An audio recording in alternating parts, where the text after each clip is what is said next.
मेरे प्यारे देशवासियों, नमस्कार। कोरोना की दूसरी वेव और दूसरी वेव से हम भारतवासियों की लड़ाई जारी है। दुनिया के अनेक देशों की तरह भारत भी इस लड़ाई के दौरान बहुत बड़ी पीड़ा से गुजरा है। हम में से कई लोगों ने अपने परिजनों को, अपने परिचितों को खोया है। ऐसे सभी परिवारों के साथ मेरी पूरी संवेदनाएं हैं। साथियों, बीते 100 वर्षों में आई ये सबसे बड़ी महामारी है, त्रासदी है। इस तरह की महामारी आधुनिक विश्व ने न देखी थी, न अनुभव की थी। इतनी बड़ी वैश्विक महामारी से हमारा देश कई मोर्चों पर एक साथ लड़ा है।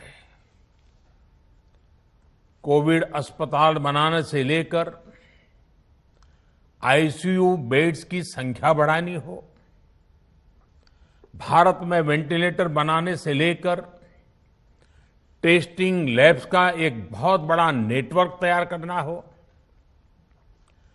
कोविड से लड़ने के लिए बीते 1.25 साल में ही देश में एक नया हेल्थ इंफ्रास्ट्रक्चर तैयार किया गया है।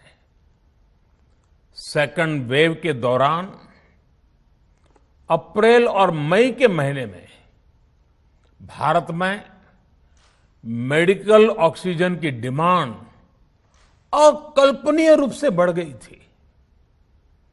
भारत के इतिहास में कभी भी इतनी मात्रा में मेडिकल ऑक्सीजन की जरूरत कभी भी महसूस नहीं की गई। इस जरूरत को पूरा करने के लिए युद्ध स्तर पर काम किया गया। सरकार के सभी तंत्र लगे।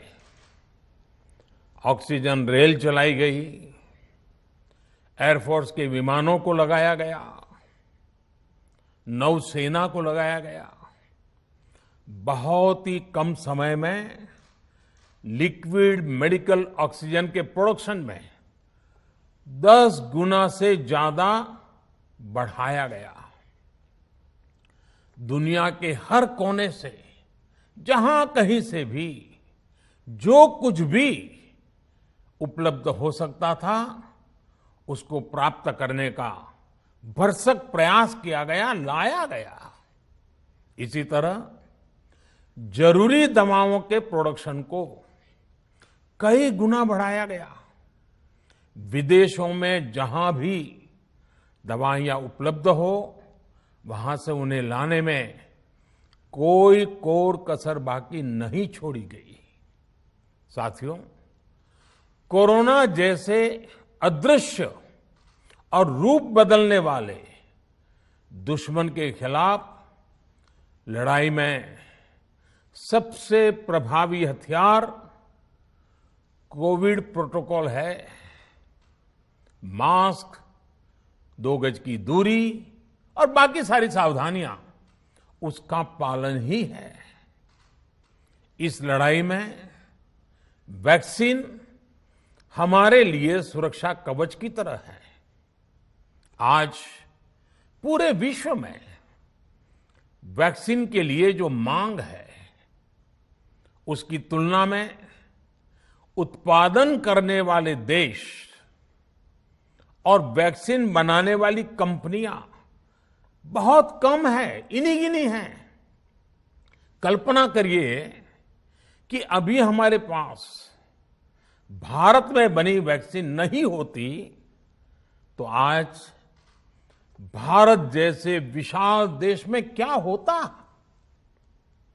आप पिछले 50-60 साल का इतिहास देखेंगे तो पता चलेगा कि भारत को विदेशों से वैक्सीन प्राप्त करने में दशकों लग जाते थे। विदेशों में वैक्सीन का काम पूरा हो जाता था, तब भी हमारे देश में वैक्सीनेशन का काम शुरू भी नहीं हो पाता था। पोलियो की वैक्सीन हो, स्मॉल पॉक्स, जहां गांव में हम उसको चेचक कहते हैं, चेचक की वैक्सीन हो, हेपेटाइटिस बी की वैक्सीन हो, इनके लिए देशवासियों ने दशकों तक इंतजार किया था। जब 2014 में देशवासियों ने हमें सेवा का अवसर दिया, तो भारत में वैक्सीनेशन का कवरेज 2014 में भारत में वैक्सीनेशन का कवरेज सिर्फ 60% के आसपास था, 60% के आसपास था। और हमारी दृष्टि में ये बहुत चिंता की बात थी। जिस रफ्तार से भारत का टीकाकरण कार्यक्रम चल रहा था, उस रफ्तार से देश को 100% टीकाकरण कवरेज का लक्ष्य हासिल करने में करीब करीब 40 साल लग जाते हैं। हमने इस समस्या के समाधान के लिए मिशन इंद्रधनुष को लॉन्च किया। हमने तय किया कि मिशन इंद्रधनुष के माध्यम से युद्ध स्तर पर वैक्सीनेशन किया जाएगा और देश में जिसको भी वैक्सीनेशन की जरूरत है उसे वैक्सीन देने का प्रयास होगा। हमने मिशन मोड में काम किया और सिर्फ 5-6 साल में ही वैक्सीनेशन कवरेज 60% से बढ़कर 90% से भी ज्यादा हो गई। 60 से 90, यानी हमने वैक्सीनेशन की स्पीड भी बढ़ाई और दायरा भी बढ़ाया। हमने बच्चों को कई जानलेवा बीमारियों से बचाने के लिए कई नए टीकों का भी भारत के टीकाकरण अभियान का हिस्सा बना दिया। हमने इसलिए किया क्योंकि हमें हमारे देश के बच्चों की चिंता थी, गरीब की चिंता थी, गरीब के उन बच्चों की चिंता थी जिन्हें कभी टीका लग ही नहीं पाता था। हम 100% टीकाकरण कवरेज की तरफ बढ़ रहे थे कि कोरोना वायरस ने हमें घेर लिया। देश ही नहीं, दुनिया के सामने फिर पुरानी आशंकाएं घिरने लगी कि अब भारत कैसे इतनी बड़ी आबादी को बचा पाएगा। लेकिन साथियों, जब नीयत साफ होती है, नीति स्पष्ट होती है, निरंतर परिश्रम होता है, तो नतीजे भी मिलते हैं। हर आशंका को दरकिनार करके भारत ने 1 साल के भीतर ही एक नहीं बल्कि 2 made in India vaccine launch कर दी। हमारे देश ने, देश के वैज्ञानिकों ने ये दिखा दिया कि भारत बड़े बड़े देशों से पीछे नहीं है।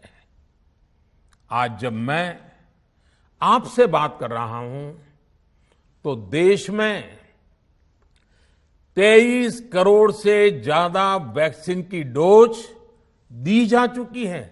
23 करोड़। साथियों, हमारे यहां कहा जाता है विश्वासेन सिद्धिः, विश्वासेन सिद्धिः, अर्थात हमारे प्रयासों में हमें सफलता तब मिलती है जब हमें स्वयं पर विश्वास होता है।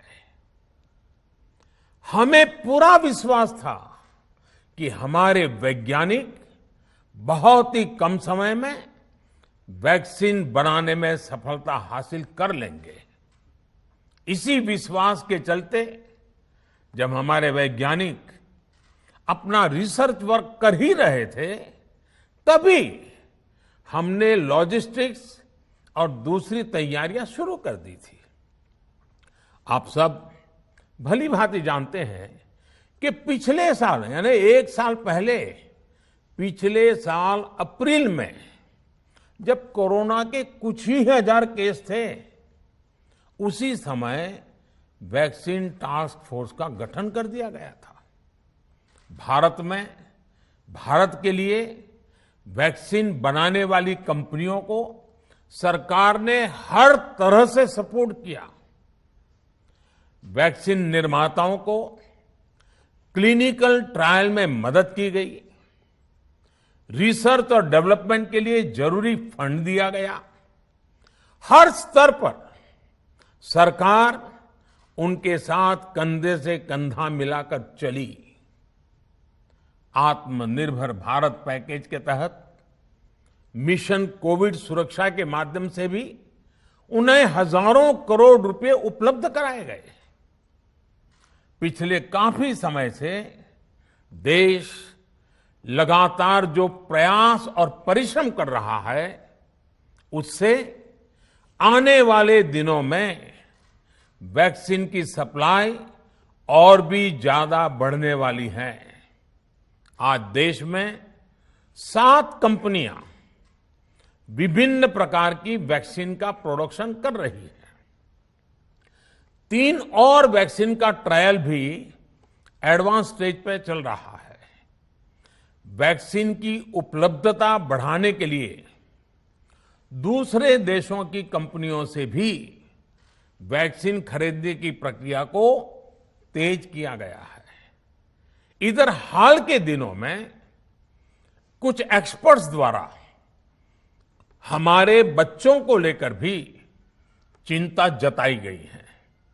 इस दिशा में भी 2 वैक्सीन का ट्रायल तेजी से चल रहा है। इसके अलावा अभी देश में एक नेजल वैक्सीन पर भी रिसर्च जारी है। इसे सिरिंज से न देकर नाक में स्प्रे किया जाएगा। देश को अगर निकट भविष्य में इस वैक्सीन पर सफलता मिलती है, तो इससे भारत के वैक्सीन अभियान में और ज्यादा तेजी आएगी। साथियों, इतने कम समय में वैक्सीन बनाना अपने आप में पूरी मानवता के लिए बहुत बड़ी उपलब्धि है,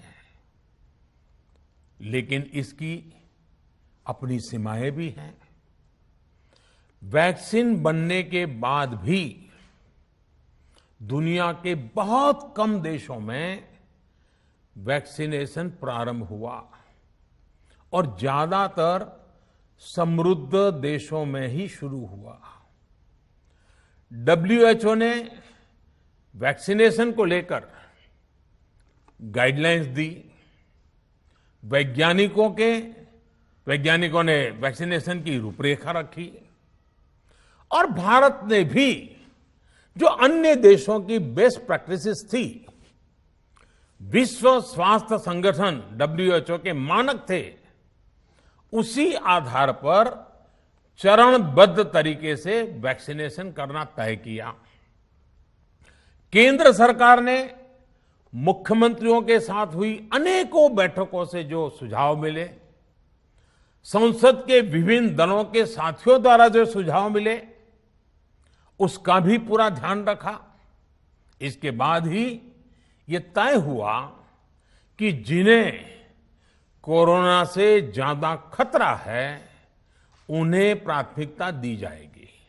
इसलिए ही हेल्थ वर्कर्स, फ्रंटलाइन वर्कर्स, 60 वर्ष की आयु से ज्यादा के नागरिक, बीमारियों से ग्रसित 45 वर्ष से ज्यादा आयु के नागरिक, इन सभी को वैक्सीन पहले लगनी शुरू हुई है। आप कल्पना कर सकते हैं कि अगर कोरोना की दूसरी वेव से पहले हमारे फ्रंटलाइन वर्कर्स को वैक्सीन नहीं लगी होती तो क्या होता? सोचिए, हमारे डॉक्टर्स, नर्सिंग स्टाफ को वैक्सीन ना लगी तो क्या होता?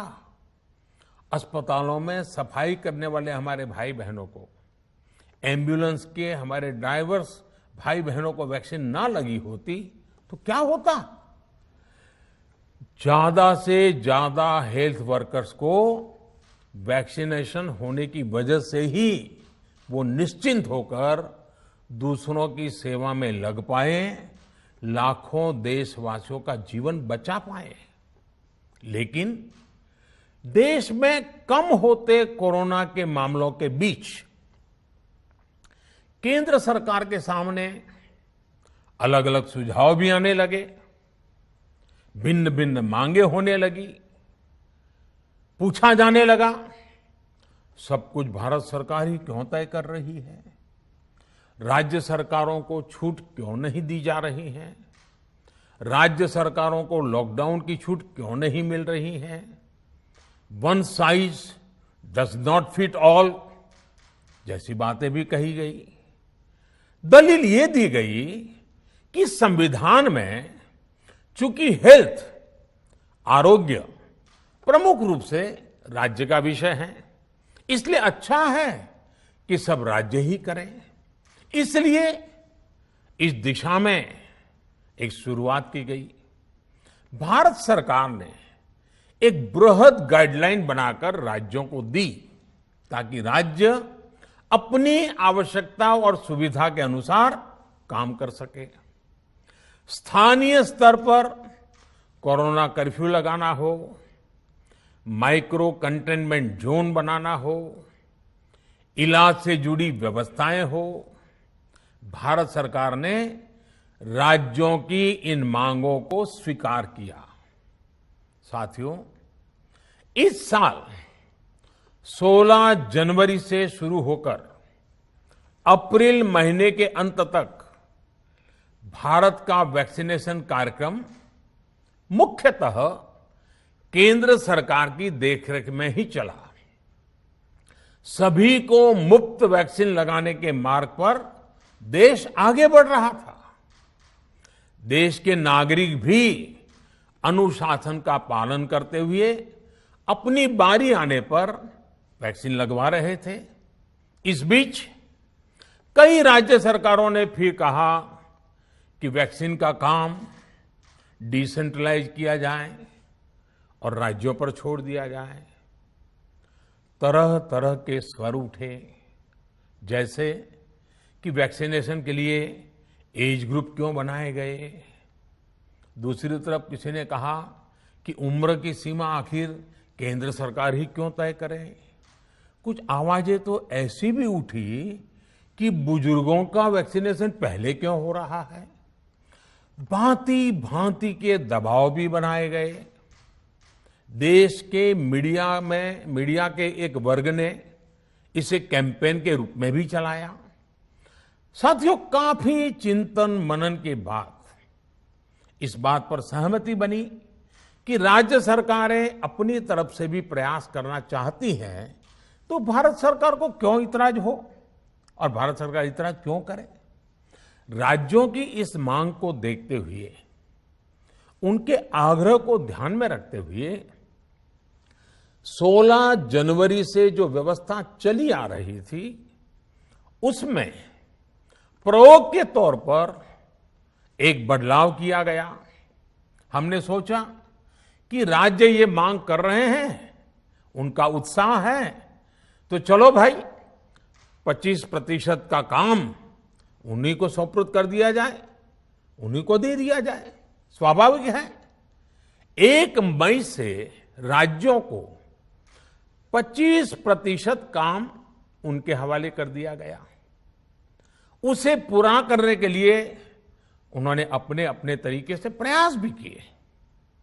इतने बड़े काम में किस तरह की कठिनाइयां आती हैं, ये भी उनके ध्यान में आने लगा। उनको पता चला पूरी दुनिया में वैक्सीन की क्या स्थिति है, इसकी सच्चाई से भी राज्य परिचित हुए। और हमने देखा एक तरफ मई में सेकेंड वेव, दूसरी तरफ वैक्सीन के लिए लोगों का बढ़ता रुझान, और तीसरी तरफ राज्य सरकारों की कठिनाइयां। मई में 2 सप्ताह बीतते बीतते कुछ राज्य खुले मन से ये कहने लगे कि पहले वाली व्यवस्था ही अच्छी थी। धीरे धीरे इसमें कई राज्य सरकारें जुड़ती चली गई। वैक्सीन का काम राज्यों पर छोड़ा जाए, जो इसकी वकालत कर रहे थे उनके विचार भी बदलने लगे। एक अच्छी बात रही कि समय रहते राज्य पुनर्विचार की मांग के साथ फिर आगे आए। राज्यों की इस मांग पर हमने भी सोचा कि देशवासियों को तकलीफ ना हो, सुचारू रूप से उनका वैक्सीनेशन हो। इसके लिए 1 मई के पहले वाली, यानी 1 मई के पहले 16 जनवरी से अप्रैल अंत तक जो व्यवस्था थी, पहले वाली पुरानी व्यवस्था को फिर से लागू किया जाए। साथियों, आज ये निर्णय लिया गया है कि राज्यों के पास वैक्सीनेशन से जुड़ा जो 25% काम था, उसकी जिम्मेदारी भी भारत सरकार उठाएगी। ये व्यवस्था आने वाले 2 सप्ताह में लागू की जाएगी। इन 2 सप्ताह में केंद्र और राज्य सरकारें मिलकर नई गाइडलाइंस के अनुसार आवश्यक तैयारी कर लेंगी। संयोग है कि 2 सप्ताह बाद 21 जून को ही अंतर्राष्ट्रीय योग दिवस भी है। 21 जून सोमवार से देश के हर राज्य में 18 वर्ष से ऊपर की उम्र के सभी नागरिकों के लिए भारत सरकार राज्यों को मुफ्त वैक्सीन मुहैया कराएगी। वैक्सीन निर्माताओं से कुल वैक्सीन उत्पादन का 75% हिस्सा भारत सरकार खुद ही खरीदकर राज्य सरकारों को मुफ्त देगी। यानी देश की किसी भी राज्य सरकार को वैक्सीन पर कुछ भी खर्च नहीं करना होगा। अब तक देश के करोड़ों लोगों को मुफ्त वैक्सीन मिली है। अब 18 वर्ष की आयु के लोग भी इसमें जुड़ जाएंगे। सभी देशवासियों के लिए भारत सरकार ही मुफ्त वैक्सीन उपलब्ध करवाएगी। गरीब हो, निम्न मध्यम वर्ग हो, मध्यम वर्ग हो या फिर उच्च वर्ग, भारत सरकार के अभियान में मुफ्त वैक्सीन ही लगाई जाएगी। हां, जो व्यक्ति मुफ्त में वैक्सीन नहीं लगवाना चाहते, प्राइवेट अस्पताल में वैक्सीन लगवाना चाहते हैं, उनका भी ध्यान रखा गया है। देश में बन रही वैक्सीन में से 25% प्राइवेट सेक्टर के अस्पताल सीधे ले पाए, ये व्यवस्था जारी रहेगी। प्राइवेट अस्पताल वैक्सीन की निर्धारित कीमत के उपरांत एक डोज पर अधिकतम 150 रुपये ही सर्विस चार्ज ले सकेंगे। इसकी निगरानी करने का काम राज्य सरकारों के पास ही रहेगा। साथियों, हमारे शास्त्रों में कहा गया है प्राप्य आपदम न व्यथते कदाचित, उद्योगम अनु इच्छति चा प्रमत्तः। अर्थात विजेता आपदा आने पर उससे परेशान होकर हार नहीं मानते, बल्कि उद्यम करते हैं, परिश्रम करते हैं और परिस्थिति पर जीत हासिल करते हैं। कोरोना से लड़ाई में 130 करोड़ से अधिक भारतीयों ने अभी तक की यात्रा आपसी सहयोग, दिन रात मेहनत करके तय की है। आगे भी हमारा रास्ता हमारे श्रम और सहयोग से ही मजबूत होगा। हम वैक्सीन प्राप्त करने की गति भी बढ़ाएंगे और वैक्सीनेशन अभियान को भी और गति देंगे। हमें याद रखना है कि भारत में वैक्सीनेशन की रफ्तार आज भी दुनिया में बहुत तेज है, अनेक विकसित देशों से भी तेज है। हमने जो टेक्नोलॉजी प्लेटफॉर्म बनाया है कोविन, उसकी भी पूरी दुनिया में चर्चा हो रही है। अनेक देशों ने भारत के इस प्लेटफॉर्म को इस्तेमाल करने में रुचि भी दिखाई है। हम सब देख रहे हैं कि वैक्सीन की एक एक डोज कितनी महत्वपूर्ण है। हर डोज से एक जिंदगी जुड़ी हुई है। केंद्र सरकार ने ये व्यवस्था भी बनाई है कि हर राज्य को कुछ सप्ताह पहले ही बता दिया जाएगा कि उसे कब कितनी डोज मिलने वाली है। मानवता के इस पवित्र कार्य में वाद विवाद और राजनीतिक छींटाकशी से ऐसी बातों को कोई भी अच्छा नहीं मानता है। वैक्सीन की उपलब्धता के अनुसार पूरे अनुशासन के साथ वैक्सीन लगती रहे, देश के हर नागरिक तक हम पहुंच सके, ये हर सरकार, हर जनप्रतिनिधि, हर प्रशासन की सामूहिक जिम्मेदारी है। प्रिय देशवासियों, टीकाकरण के अलावा आज एक और बड़े फैसले में, उस फैसले से मैं आपको अवगत कराना चाहता हूं। पिछले वर्ष जब कोरोना के कारण लॉकडाउन लगाना पड़ा था, तो प्रधानमंत्री गरीब कल्याण अन्न योजना के तहत 8 महीने तक 80 करोड़ से अधिक देशवासियों को मुफ्त राशन की व्यवस्था हमारे देश ने की थी।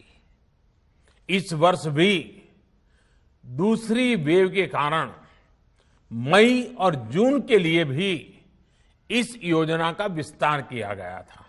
आज सरकार ने फैसला लिया है कि प्रधानमंत्री गरीब कल्याण अन्न योजना को अब दीपावली तक आगे बढ़ाया जाएगा। महामारी के इस समय में सरकार गरीब की हर जरूरत के साथ उसका साथी बनकर खड़ी है। यानी नवंबर तक 80 करोड़ से अधिक देशवासियों को हर महीने तय मात्रा में मुफ्त अनाज उपलब्ध होगा। इस प्रयास का मकसद यही है कि मेरे किसी भी गरीब भाई बहन को, उसके परिवार को भूखा सोना ना पड़े। साथियों, देश में हो रहे इन प्रयासों के बीच कई क्षेत्रों से वैक्सीन को लेकर भ्रम और अफवाहों की जानकारी चिंता बढ़ाती है। ये चिंता भी मैं आपके सामने व्यक्त करना चाहता हूं। जब से भारत में वैक्सीन पर काम शुरू हुआ, तभी से कुछ लोगों द्वारा ऐसी बातें कही गई जिससे आम लोगों के मन में शंका पैदा हो। कोशिश ये भी हुई कि भारत के वैक्सीन निर्माताओं का हौसला पस्त पड़ जाए और उनके सामने अनेक प्रकार की बाधाएं आए। जब भारत की वैक्सीन आई तो अनेक माध्यमों से शंका आशंका को और बढ़ाया गया। वैक्सीन न लगवाने के लिए भांति भांति के तर्क प्रचारित किए गए। इन्हें भी देश देख रहा है। जो लोग वैक्सीन को लेकर आशंका पैदा कर रहे हैं, अफवाहें फैला रहे हैं, वो भोले भाले भाई बहनों के जीवन के साथ बहुत बड़ा खिलवाड़ कर रहे हैं। ऐसी अफवाहों से सतर्क रहने की जरूरत है। मैं भी आप सबसे, समाज के प्रबुद्ध लोगों से, युवाओं से अनुरोध करता हूं कि आप भी वैक्सीन को लेकर जागरूकता बढ़ाने में सहयोग करें। अभी कई जगहों पर कोरोना कर्फ्यू में ढील दी जा रही है, लेकिन इसका मतलब ये नहीं कि हमारे बीच से कोरोना चला गया है।